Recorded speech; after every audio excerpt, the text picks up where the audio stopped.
మీరు ఒక్కసారి captive mine steel plant కేటాయించండి, విశాఖ స్టీల్ ప్లాంట్లో అసలు లాసెసే ఉండవు. అంటే కావాలని విశాఖ స్టీల్ ప్లాంట్ను కేంద్రమే తన విధానాల ద్వారా నష్టాలు ఉంచుతుంది. ఆంధ్రప్రదేశ్కు చెందిన ఎంపీలు సిగ్గుపడాలి, ఆంధ్రప్రదేశ్కు చెందిన రాజకీయ నాయకులు సిగ్గుపడాలి. అయ్యా ప్రైవేటు ప్లాంట్లకు క్యాప్టివ్ మైన్స్ ఉంటే ఆంధ్రప్రదేశ్కు గర్వకారణమైన విశాఖ స్టీల్ ప్లాంట్కు ఎందుకు క్యాప్టివ్ మైన్ లేదు? ఎందుకు చంద్రబాబు నాయుడు ఆ కండిషన్ పెట్టాడు? ఎందుకు పవన్ కళ్యాణ్ ఆ కండిషన్ పెట్టాడు? ఇవాళ ఎన్డీఏకు తెలుగుదేశం మద్దతు ఉపసంహరించుకుంటే ఎన్డీఏ ప్రభుత్వ మనుగడే ప్రశ్నార్థకమవుతుంది. మీరు ఈ మాట ఎందుకు అడగరు? మా Visakha steel plant captive mine ఇవ్వాల్సిందే. ఈ ప్రశ్న ఎందుకు అడగరు? ఇదే తమిళనాడు అయితే డిఎంకేలు, ఏడిఎంకేలు, డిఎండిఎంకేలు, ఎండిఎంకేలు, టీఎంకేలు, టీవీకేలు అందరూ కలిసి వెళ్ళి కొట్లాడేవారు. ఇక్కడ మన గోళల్లా మన పంచాయతీ తప్ప వీని వాడు తిట్టుకుంటూ వాళ్ళు వీళ్ళు తిట్టుకుంటూ ఓ 2 టీవీ ఛానల్ ఇటువైపు, ఒక టీవీ ఛానల్ అటువైపు, 2 పేపర్లు ఇటువైపు, ఓ పేపర్ అటువైపు, వీళ్ళ మీద వాళ్ళు వాళ్ళ మీద వీళ్ళు తిట్టుకుంటూ తప్ప మనకెందుకు స్టీల్ ప్లాంట్ అవసరమే ఉన్నది, మనకు ప్రత్యేక హోదా అవసరమే ఉన్నది, మనకు మెట్రో అవసరమే ఉన్నది, మనకు అమరావతి అవసరం ఉన్నది. పవన్ కళ్యాణ్ చెప్పినట్టు మనకు కులం ఉంటే చాలు కదా, కులం కొట్లాట తప్ప మనకి ఇంకా వేరేది ఏం అవసరం ఉన్నది? ఆ స్థాయికి రాజకీయ నాయకులు తీసుకొచ్చారు. ప్రజలు తప్పు కాదు, ప్రజలు ఎప్పుడు కూడా స్టీల్ ప్లాంట్ కావాలని కోరుకున్నారు. ఇప్పటికైనా చంద్రబాబు నాయుడుకు, పవన్ కళ్యాణ్కు, లోకేష్కు విజ్ఞప్తి ఏంటంటే మీ డబుల్ ఇంజన్ సర్కార్ను ఉపయోగించుకొని మీరు క్యాప్టివ్ మైన్స్ తీసుకురండి. ఇది శాశ్వత పరిష్కారం వస్తే. లేకపోతే ఏం జరుగుతుందంటే, నేను ఆ రోజు కూడా చెప్పాను, 11,000 కోట్లు ఇచ్చినా ఈ స్టీల్ ప్లాంట్ బాగుపడలేదు. ఎందుకంటే చంద్రబాబు నాయుడు ఆ రోజు పిలిపించాడు, మీకు గుర్తునే ఉంటుంది. 11,000 కోట్ల ప్యాకేజ్ ఇచ్చాను, ఇక్కడ నుంచి కష్టపడి కార్మికులు లాభాలు తేవాలని. అయ్యా కార్మికుల కష్టం లేకపోవడం వల్ల కాదు లాభాలు రాకపోవడానికి.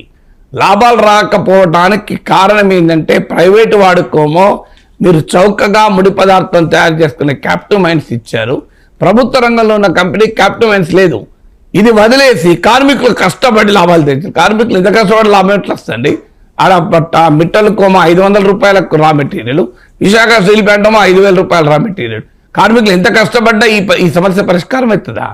అందులో కష్టపడాల్సింది కార్మికుడు కాదు, కష్టపడాల్సింది రాజకీయ నాయకులు, కష్టపడాల్సింది 25 మంది ఎంపీలు, కష్టపడాల్సింది మంత్రులు, కష్టపడాల్సింది చంద్రబాబు నాయుడు, పవన్ కళ్యాణ్, లోకేష్లు.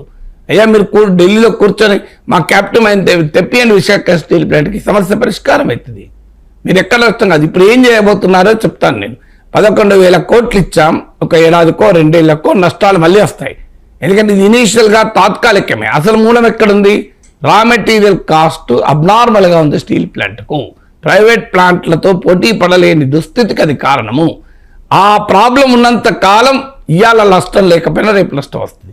అందువల్ల ఇందులో రాజకీయ కుట్ర. నేను నా యూట్యూబ్లో హెడ్లైన్ కూడా పెట్టాను, విశాఖ స్టీల్ ప్లాంట్పై కుట్ర అని.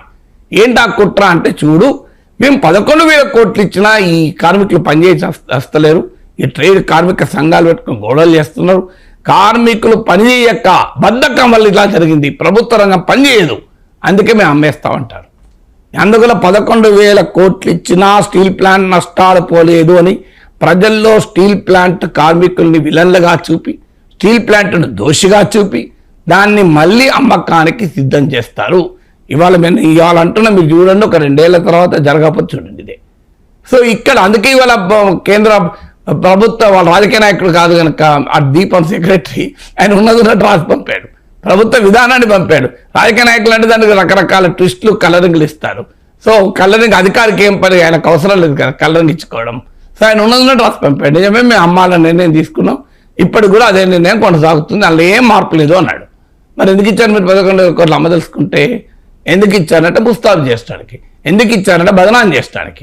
అంటే మేము 11,000 కోట్లు ఇచ్చినా ఈ స్టీల్ ప్లాంట్ బాగుపడతలేదు అని మళ్ళీ బదనాం చేసి ప్రజల అభిప్రాయాన్ని స్టీల్ ప్లాంట్ ప్రైవేటీకరణకు అనుకూలంగా మార్చడానికి చేశారు.